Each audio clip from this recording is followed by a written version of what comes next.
कल आपने श्रवण किया कि राम लक्ष्मण कुमार जी से रावण का युद्ध हुआ। युद्ध में पराजित होकर के, बेहोश होकर के बंदरों और लक्ष्मण कुमार जी के मार से वह लंका चला गया।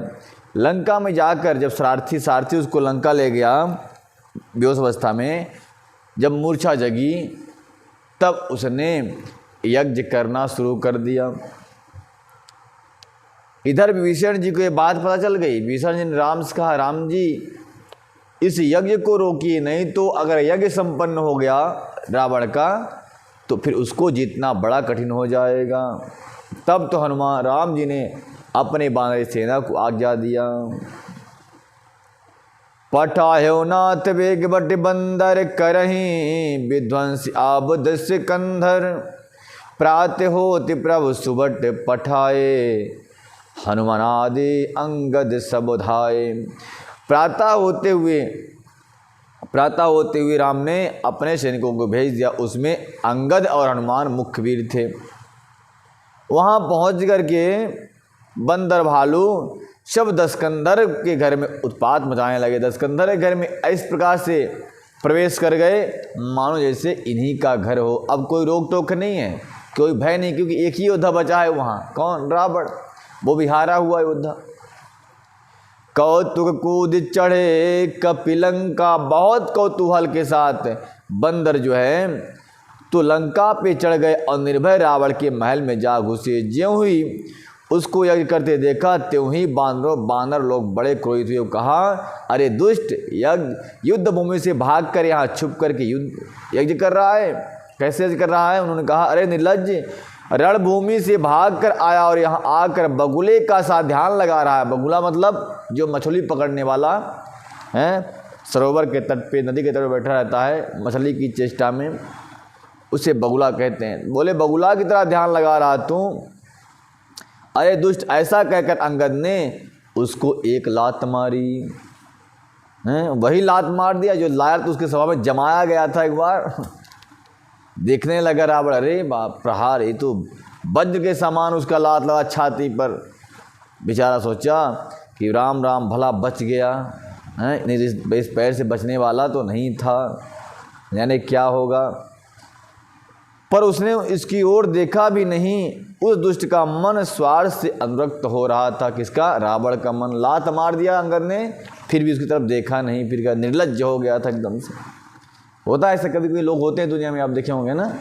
हाँ, लात मारो तो भी देखेंगे नहीं अपने काम से, क्योंकि स्वार्थ बनाना है उनको। नहीं चितब जब करी कपि कोप, गई दसन लात ही मारही, धर से केस नार निकार बाहिर, ते अति दीन पुकारही। तब उठो क्रोध कृतांत सब गही, चरण बानर डारई, यही बीच कपि विध्वंस कृत मख, देखी मन कहुहारही। देखिए, ये राम की कथा और राम रावण के युद्ध, अनेकों इस भारत भूमि में युद्ध आए हैं, आते रहे हैं, होते रहेंगे। इन युद्धों में महाभारत युद्ध भी हुआ था एक बार। उस समय क्या हुआ था? युद्ध जो होता था, धर्म युद्ध होता था, धर्म के प्रतिकूल नहीं। सूर्य अस्त हुआ तो युद्ध विराम, सूर्य उदय हुआ तो युद्ध शुरू। हारा हुआ योद्धा जो था, हारे हुए योद्धा के परिजनों को जीता हुआ योद्धा कभी परेशान नहीं करता था। इसमें देखना आप, यहाँ पे गोस्वामी लिखते हैं कि नहीं चितई तब नरकोप कप गहीं, दसन लात मारही। जब उसने नहीं देखा तब बानर क्रोध करके और दांत से पकड़कर काटने लगे और लातों से मारने लगे। स्त्रियों को बाल पकड़कर घर से बाहर घसीट लाए। वे अत्यंत ही दीन होकर पुकारने लगी। तब रावण काल के समान क्रोधित होकर उठा और बानरों को पैर पकड़ करके पटकने लगा। इसी बीच में बानरों ने यज्ञ विध्वंस कर डाला। यह देखकर वह मन में हारने लगा और निराश हो गया। कौन? रावण। यज्ञ विध्वंस कुशल कपि आए रघुपति पास, चले निशाचर क्रुद्ध हुई त्याग जीवन के आस। अब ये अंतिम युद्ध होगा। गोस्वामी जी वर्णन करते हैं कि यज्ञ का विध्वंस करने के पश्चात बानर भालू राम के पास आ गए और इधर निशाचर लोग रावण से आज्ञा पा करके अपने जीवन को त्याग कर युद्ध के लिए चल पड़े। चलते हो ही अति असुर भयंकर, बैठेंगी दी उड़ाए सिरहीं पर, भयहु काल बस काहू न माना, कहे सी बजा बहु निशाना। कहे सु बजा। चलते समय अत्यंत भयंकर अमंगल अपशगुन होने लगे फिर से, और गिद्ध उमड़ उमड़ कर उसके सिरों पर बैठने लगे। गिद्ध उड़ करके जिसके सिर पर बैठ जाए समझ लो उसको भगवान भी नहीं बचा सकते। रावण के ऊपर बैठ रहे हैं, किंतु वह काल के बस में था, इससे किसी भी अपशगुन को नहीं मानता था और उसने कहा युद्ध का डंका बजाओ बजाओ बजाओ अपने योद्धाओं से। चली तमी चरि अनी अपारा, बाहु गजरथ पदाति असवारा, प्रभु सन्मुख आए खल कैसे, सलभ समूह अनल कहाँ जैसे। गोस्वामी जी वर्णन करते हैं कि निश्चर लोग अपार सेना लेकर चले, उसमें बहुत से हाथी घोड़े घुड़सवार और पैदल के चलने वाले थे। प्रभु के सामने कैसे दौड़े, जैसे पतिंगा अग्नि के समूह की तरफ दौड़ता है। पतिंगा मतलब बरसात में जो निकलने वाले कीड़े हैं। पतिंगे अग्नि की ओर दौड़ते हैं, जलने के लिए दौड़ते हैं, उसी प्रकार से ये राक्षस समूह राम की तरफ दौड़ पड़े।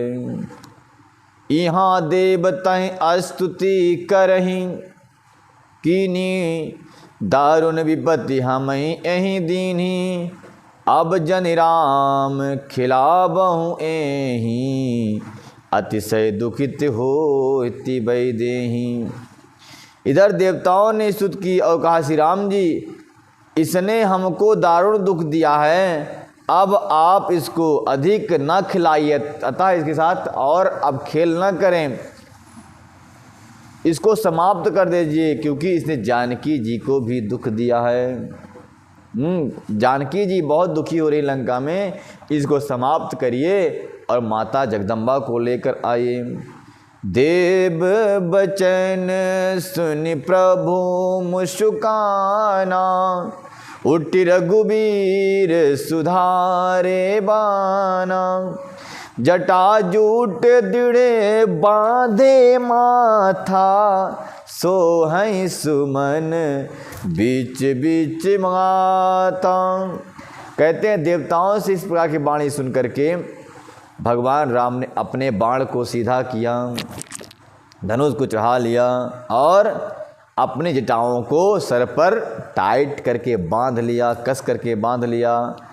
और उनके जटाओं को बांधते हुए उनके मस्तक के मध्य में पुष्प की बहुत ही सुंदर शोभा होती है, क्योंकि देवता लोग पुष्प बरसा रहे थे। आयकाट फूल कोई पड़ा रहा होगा, जब प्रभु बांध रहे थे तो वो भी बीच में सुंदर शोभा बढ़ा रहा था। अरुण नयन बार तनु श्यामा, अखिल लोक लोचन अभिरामा, कटि तट पर कर कास्यो निसंगा, कर को दंड कठिन सारंगा। लाल नेत्र और मेघ के समान शरीर वाले संपूर्ण लोके के नेत्र को आनंद प्रदान करने वाले हैं प्रभु। कमर में फेटा और तरकस कस लिए, हाथों में कठोर सारंग नाम का धनुष ले लिए। फिर क्या हुआ? बोले सारंग कर सुंदर निसंग, सिली मुखा कर कट कस्यो, भुजदंड पीने मनोहर आता, उर धरा सुर पद लस्यो। कह दास तुलसी जब ही प्रभु सर चाप कर फेरने लगे। ब्रह्मांड दिग्गज कमठ अहि मही सिंधु बोदर डगमगे। प्रभु ने हाथों में धनुष वाला ले लिया और कमर में तरकस यानी बाणों को रखने वाला खजाना बांध लिया। अक्षय और सुंदर तरकस कस लिया। उनके भुजदंड पुष्ट हैं और चौड़ी छाती वाले। ब्राह्मण भृगुजी के चरणों के चिन्ह शोभित है।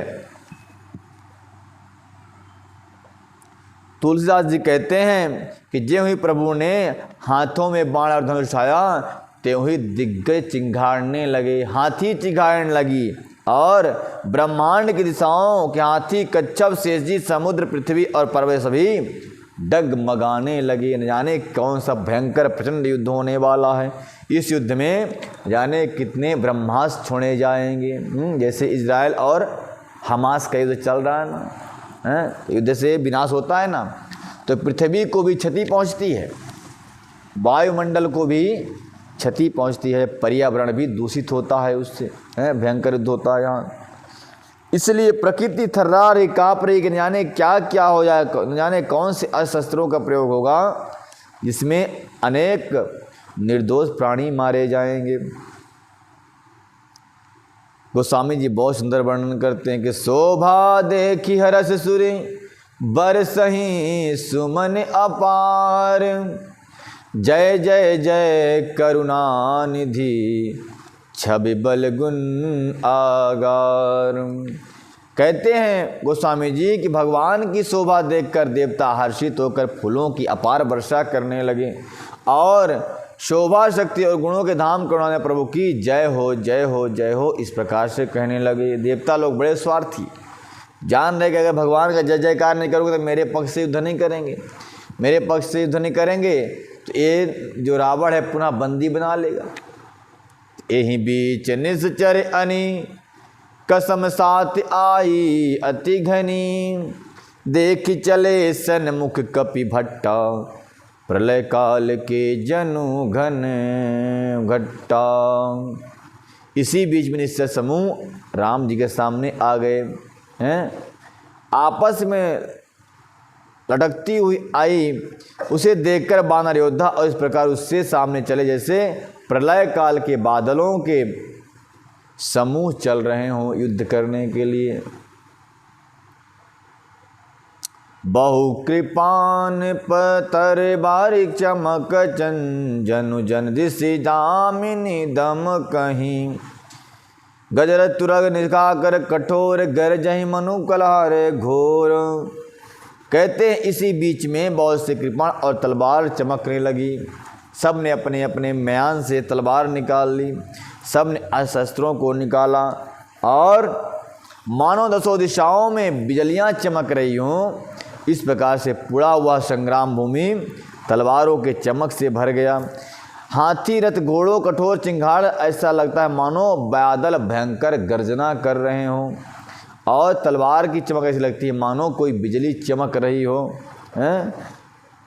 कपिलंगूर विपुल नभ छाए मानव इंद्र धनु उर सुहाए। उठई धूरी मानहु जल धारा बान बुंदी भय बिष्ट अपारा। कहते हैं बानरों का समूह ऐसा लगता है मानो इंद्रधनुष हो और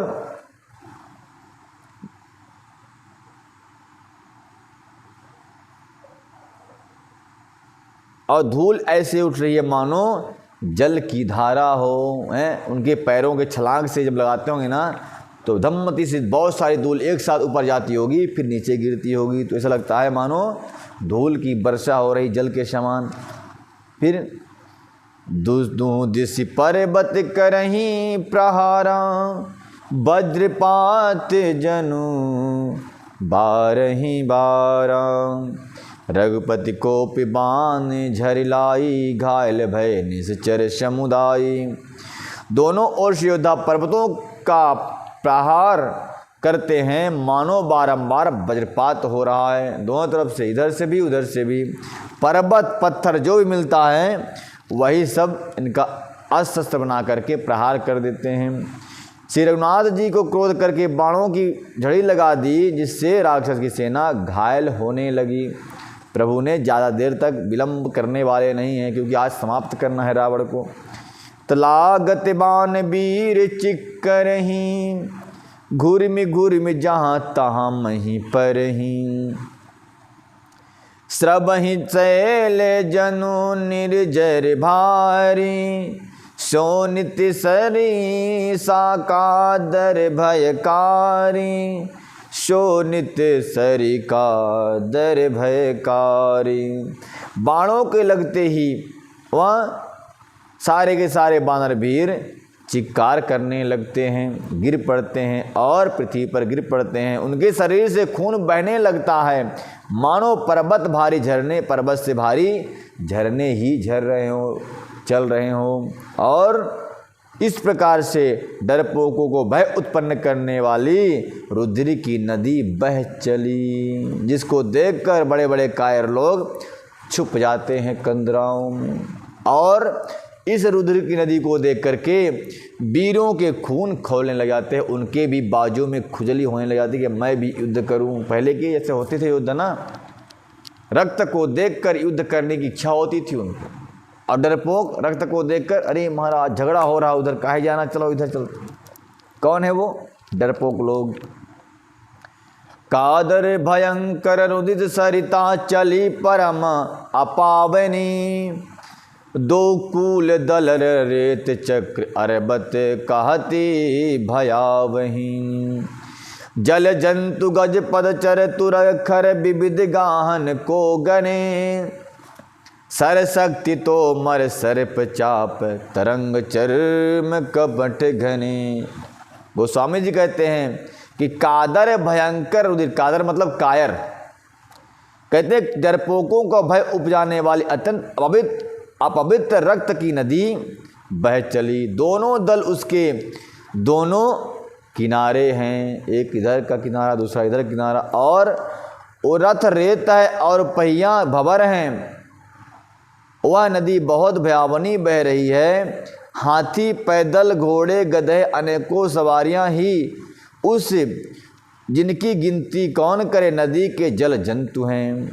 और बाण, शक्ति, तोमर, सर्प, धनुष, तरंगे और ढाल, बहुत से उसमें कछुए भी तैर रहे हैं। ये क्या है? सब उस नदी में बह चले, प्रवाहित हो चले। वीर परहि जनु तीर तरु, मज्जा बहुबन फेन। कादर देखि डरहि तहाँ, शुभटन के मन चैन। गोस्वामी जी कहते हैं कि वीर पृथ्वी पर इस तरह गिरे हुए हैं मानो नदी के किनारों पर वृक्ष ढह गए हों। नदी के किनारे वृक्ष होते हैं ना, मानो उन्हीं वृक्षों के समान वीर ही नदी के तट पर पड़े हों। और क्या हुआ? बहुत से मज्जा बह रहे। मज्जा समझते हैं ना, शरीर के अंदर होता है, एक तत्व होता है, वो मज्जा बह रही है, वही फेन है। डरपोक जहाँ उसे देखकर डरते हैं, वहाँ उत्तम योद्धाओं के मन में सुख होता है, युद्ध की कामना होती है। मज्जह भूत पिशाच बेताला, प्रमथ महा झोटी में कराला। काक कंकलय भुजा उड़ाही, एकत छीन एक लय खाही। कहते उस युद्ध भूमि में भूत पिशाच बैताल, बड़े बड़े जोटों वाले, महान भयंकर जोटिंग और बहुत प्रथम शिवगण उस नदी में स्नान करते हैं। कौवे, गीध, चील भुजाएं ले लेकर उड़ते हैं और एक दूसरे से झपट्टा मार करके छीन लेते हैं और खा जाते हैं। एक कहाँ ही ऐसे सौंघाई, सटहूँ तुम्हारे दरिद्र न जाई। कहाँ रत घटे भटे घायल तट गिरे, जहाँ तहाँ मानहु अर्ध जल परे, जहाँ तहाँ मानहु अर्ध जल परे। वहाँ पर कहता है, कोई कहता है, एक कोई कहता है, अरे मूर्खों, ऐसी मस्ती बहुलता है फिर भी तुम्हारी दरिद्रता नहीं जाती। घायल योद्धा तर पर पड़े करा रहे हैं, मानो जहाँ तहाँ अर्ध जल। वे व्यक्ति जो मरने के समय आधे जल में रखे जाते हैं। आधे जल मतलब पड़े हों, आधे जल में पड़े हों। खाओ चहेंगी दी आंत तट भय, जनुबंसी खेलत चित दये। बहु बटे बाढ़ चढ़े खग जाही, जनु नवार खिलाहि सरि माही। गीद आते खींच रहे हैं, कौवे आंखें निकाल रहे हैं योद्धाओं की, मानो मछली मारकर नदी तट से चित्त लगाए हुए ध्यानस्थ होकर के बंसी खेल रहे हों। आंत निकालते होंगे लंबी लंबी आंसू। गोस्वामी वर्णन करते मानो कोई बंसी की तरह बजा रहा हो। बंसी मछली पकड़ रहे हों। बहुत से योद्धा बहे जा रहे हैं और पक्षी उन पर चढ़े चले जा रहे हैं, मानो वे नदी में नवार नौका क्रीड़ा कर रहे हों, खेल रहे हों। इस प्रकार से बड़ा भयंकर दृश्य भाई। जोगिनी भरी भरी खप्पर माच, यानी कि बड़ा भयंकर युद्ध हुआ। रक्त की नदी बह चली, उसमें सारे 100 बह रहे हैं योद्धाओं के, अशस्त्र बह रहे हैं, रथों की पहिया रथ घोड़े सब बह रहे हैं उसी नदी में। कौवे चील उन्हें बैठते हैं, उनकी मांस नोच कर ले जाते हैं, बहुत मौज उड़ा रहे हैं। भूत पिशाच गण भी वहाँ आकर डुबकी लगा रहे हैं खून में, देव शिव जी के रुद्रगण। और वहाँ योगिनियाँ खप्पर बांध रही हैं उस रंगभूमि में, जहाँ शमशान घाट होता है तो योगिनियाँ वहाँ रहती हैं। योगिनी भरी भरी खप्पर संचही, भूत पिशाच बधु नव नंचही। भट्ट कपाल कर ताल बजावही, चंद्रा मुंडा नाना विधि गावही। कहते योगिनियाँ खप्पर भर भर कर खून जमा कर रही हैं, भूत पिशाचों की स्त्रियां आकाश में नाच रही हैं, और चामुंडाएं योद्धाओं की खोपड़ियों का करताल बजा रही हैं। यानी जैसे मजीरा बजाते हैं आप लोग ना, वैसे ही चामुंडाएं खोपड़ियों को बजाती हैं और नाना प्रकार से गा रही हैं। इतना भयंकर युद्ध हुआ भाई। चंबुक निकर कटंकट कटही, खाही हुआही आघई दपटही। कोटि रुंड मुंड बिनु डोलही, शीस परे मही जय जय बोलही। गीदड़ों के समूह कट कट कर शब्द करते हैं और करते हुए मुर्दों को काटते खाते और हुआ हुआ करते हुए पेट भर जाने पर एक दूसरे को डांटते हैं। करोड़ों धड़ बिना सिर के घूम रहे हैं और ऐसे पृथ्वी पर पड़े हुए हैं और जय जय बोल रहे हैं। बोलही जो जय जय मुंड रुंड, प्रचंड सिर बिनु धावही। खप्परहि खंग आंजुल झुनझुनहि, सुबट भट्ट ढावही। बानर निशाचर निकर मरदहि, राम बल दरपति भय। संग्राम आगन सुबट सोबहि, राम सर निकरहि है। कहते हैं मुंड कटे हुए हैं, जय जय बोलते हैं, और प्रचंड रुंड धड़ बिना सिर के दौड़ते हैं। पक्षी झोपड़ियों में उलझ उलझ कर परस्पर लड़ते रहते हैं। उत्तम योद्धा दूसरे योद्धाओं को ढहा रहे हैं। और श्री रामचंद्र जी के बल से दर्पित हुए बानर राक्षसों के मुंडों को मसल डालते हैं। राम जी के बाणों से मरे हुए योद्धा लड़ाई के मैदान में सो जाते हैं, सो रहे हैं। ये सब दृश्य को राम ने भी देखा और रावण ने भी देखा। तो रावण के हृदय में विचार आया। क्या सोचता है रावण? देखिए, रावण हृदय विचारा, भानिश्चर संहार। मैं अकेला कपि भालू बहुमाया करऊं अपार। रावण ने विचारा कि राक्षसों का नाश हो गया, मैं अकेला हूँ और बानर भालू बहुत हैं, इसलिए मैं अब अपार माया रचूँगा और माया से इनको जीत लूँगा। तो देव ही प्रभु ही पया दे देखा, उपजा और अति क्षोभ विसेखा, सुरपति निज रथ तुरत पठाबा, हर्ष सहित माँ तलिल आवा। देवताओं ने देखा कि रावण अब माया युद्ध करने वाला है, अपने रथ से उड़ जाएगा और राम जी पैदल हैं, वो कैसे उड़ेंगे। तब मातली नाम का सारथी देवताओं का, वो एक और सोने के से चमकचमाता हुआ रथ लेकर धरती पे आ गया। धरती पे आ गया, देवताओं ने दया करके राम के लिए भेज दिया। उसका सारथी मातल हर्ष के साथ उसे ले आया और क्या हुआ, बोले तेज पुंज रथ दिव्य अनुपा, हरस चढ़े कौशल भूर भूपा। अभी राम को भूप कह रहे हैं, कौशलपुर भूपा।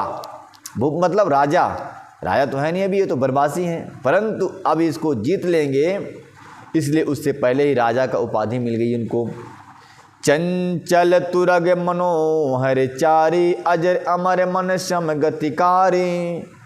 कहते हैं वह तुरंत रथ बहुत चंचल था, दिव्य अनुपम और तेज से पुंज था। रथ पर कौशलपुर राजा श्री राम जी हर्षित होकर चढ़ गए।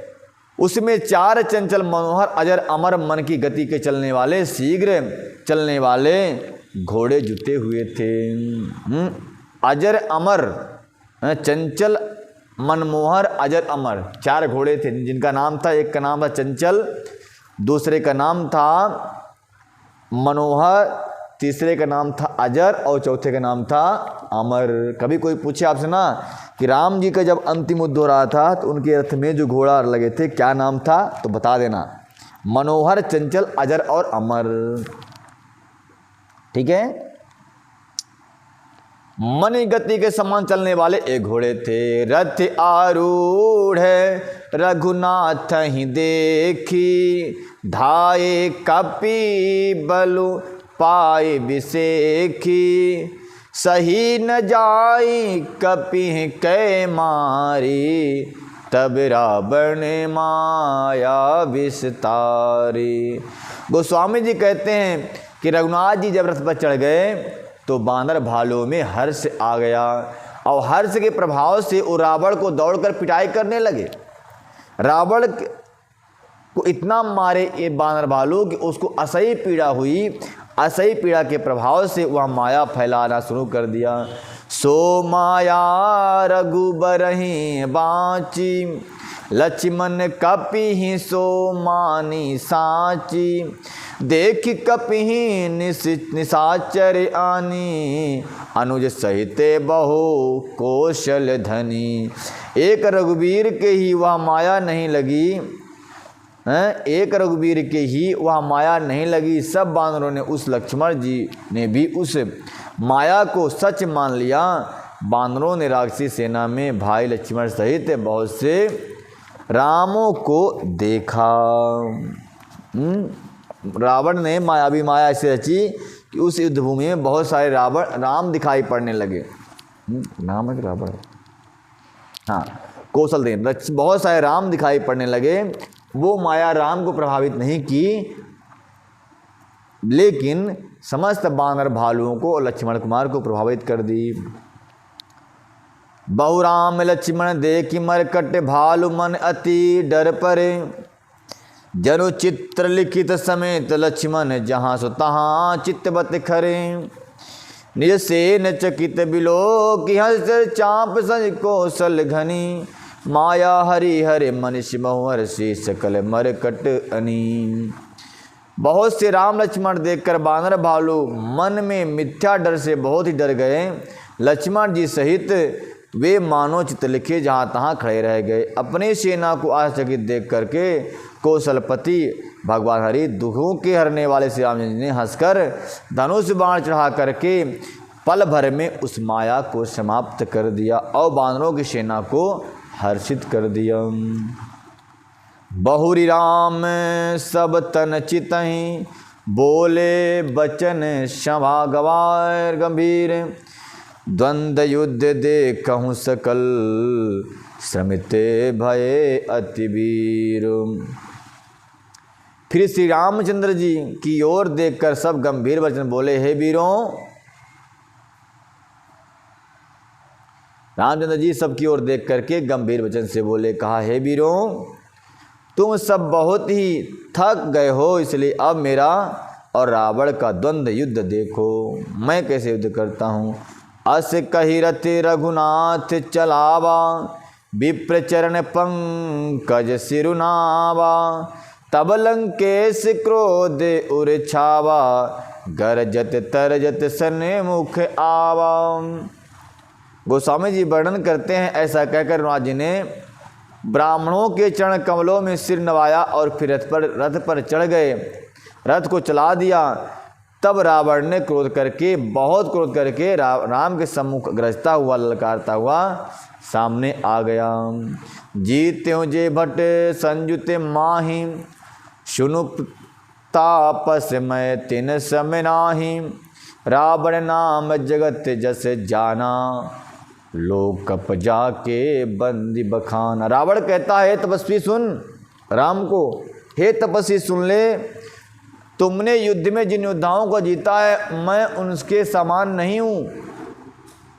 मेरा नाम रावण है, जिसका यश और कीर्ति तीनों लोकों में विद्यमान है। लोकपाल जिसके कैद खाने में पड़े हैं, मैं वो रावण हूँ, ऐसा रावण ने कहा। ऐसा लोग होते कुछ ना कि अपने ही बखान अपने मुँह से करते हैं। खर दूषण विराज तुम्हारा, बांधे व्याध इव बाल बिचारा।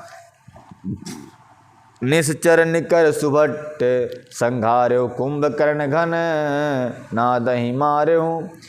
बीती हुए बातों को याद करके राम जी से कहता है कि तुमने खरदूषण को विरोध को मारा, बेचारे बल का व्याध की तरह वध कर दिया। बड़े बड़े राक्षस योद्धाओं को समूह संहार किया, कुंभकर्ण तथा मेघनाद को भी मारा। लेकिन अरे राजा यदि तुम रण में भाग न गए तो आज मैं सारा बैर निकाल लूँगा। आज मैं तुम्हें निश्चय ही काल के हवाले कर दूंगा, तुम कठिन रावण के पाले पड़े हो। इतना कहकर रावण चुप हो गया और हम भी चुप हो जाते हैं। तब तक के लिए जय जय श्री राधे श्याम।